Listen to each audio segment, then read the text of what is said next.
नमस्कार दोस्तों, आत्मज्ञान चैनल में सबका स्वागत है। मनुष्य के बेचैन रहने की वजह उसका अज्ञान है। जीवन के पलों को पीछे मुड़कर याद करते समय खिलखिलाना और मुस्कुराना सबसे बड़ा बैंक बैलेंस है। हमारा जीवन चक्र हमें कहीं भी ले जाए, पर बेवजह निराश होने का स्वभाव हमें बेकार की वैचारिक उथल पुथल से बचाए रखता है। तनाव, निराशा और खराब सेहत जैसी मुसीबतें किसी पर भी आ सकती है।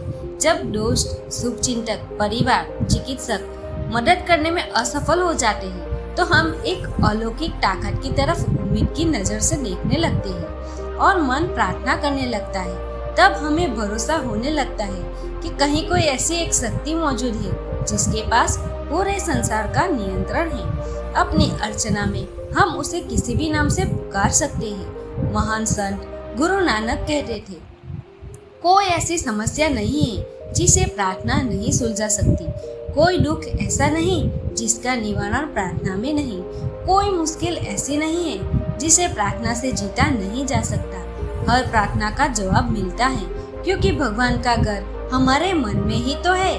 कबीर कहते हैं, कोई परम शक्ति है जो सब तय करती है, लेकिन मेरी पहली प्रार्थना तो मेरे ताने और बाने से शुरू होती है। ताना और बाना संतुलित होता है तो जीवन में हर बात सही होती है। मन में बैरागी होने के कारण कबीर की दुनिया में कोई विलासिता नहीं थी, इसलिए सुख और आराम की तमन्ना कभी भी कबीर की प्रार्थना का हिस्सा नहीं बन सकी। उसकी सच्ची विनती तो इसी भाव के लिए थी कि हर एक के जीवन से पाखंड और हिंसा दूर हो जाए।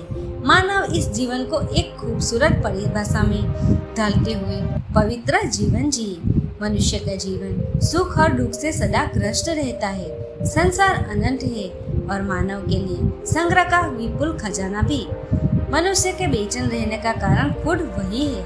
वह भीतर की सुखद यात्रा नहीं करता और बाहर ही उलझा रहता है।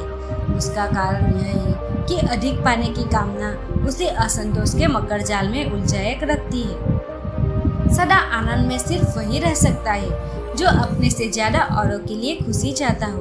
एक बार की बात है, एक नादान अमीर लड़की को उसके गुरु ने बहुत समझाया कि मन के भीतर झांक कर देखो तो भरपूर आनंद ही आनंद है, पर वह नहीं माना और जिद पर अड़ा रहा कि उसे अपनी आंखों से देखना है कि आनंद होता क्या है।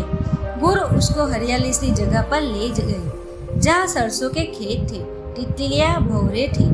गुरु ने कहा, तुम कुछ देर यहीं पर ठहरो, मैं बस अभी वापस आया। गुरु की अनुपस्थिति में कोयल ने गीत सुनाया। शीतल पवन भी बहने लगी। कुछ पल को थोड़ी बारिश हो गई और आसमान में इंद्रधनुष भी छा गया। बारिश के बाद मौसम और भी सुहाना हो गया। गुरु लौटे, मगर वह चकित थे कि अमीर लड़का अब भी जिद पर अड़ा था कि आनंद कहाँ था। जीवन जब अपनी पूर्णता को प्राप्त कर लेता है, तब वह निर्मल और सहज होकर सभी के लिए प्रार्थना करने लगता है। परम पिता ने हमें कुदरत के खजाने से बहुत कुछ उपहार में दिया है। हवा, पानी, खुशबू, फूल, फल, रंग, तितली, भौरे, इंद्रधनुष, ये सभी हमारी इबादत का जरिया बन सकते हैं। हम उनके प्रति भरपूर स्नेह सहज कर परम पिता की असली विनती और अर्चना कर सकते हैं। दोस्तों, अगर आपको मेरा वीडियो पसंद आए तो मेरे चैनल को सब्सक्राइब कीजिए, वीडियो को लाइक और शेयर कीजिए। धन्यवाद।